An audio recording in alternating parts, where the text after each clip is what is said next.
السلام عليكم أبو أحمد، باسم إدارة النادي ومبادرة المسؤولية الاجتماعية والعلاقات العامة متمثلة برواد ديوانية الرواد بالنادي السلام بالعوامية. ندعو لك بالصحة والعافية. تحيات الجميع، كل الأعضاء حبوا الأعضاء بعضهم ويجوا كثير منهم، فقلنا خلينا ناخذ على دفعات كلهم إن شاء الله بهم.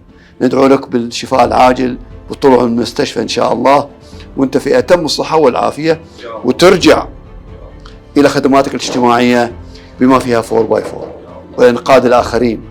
جاي موسم المطر جاي، يعني معناها تغريزات، فمحتاجين إلى فريقكم.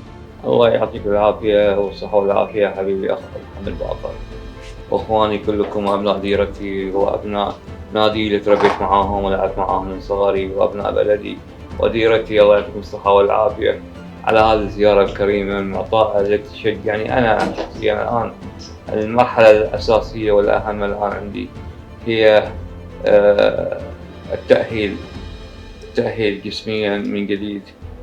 زيارتكم هذه أعطتني دافع قوي إني أرجع كما كنت من أول في خدمة الوطن وخدمة المجتمع وخدمة العوامية.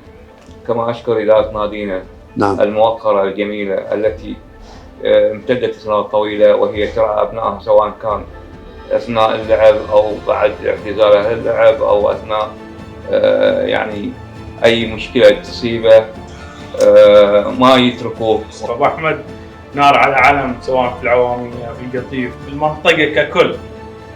أبو أحمد في كل محفل وفي كل مناسبة تلاقي له بصمة، وإحنا افتقدناه حقيقة. وإن شاء الله تقوم بالسلامة وترجع لنا بالسلامة أبو أحمد، ترجع لعهد سابق عهدك في نشاطاتك اللي الكل فقدك فيها.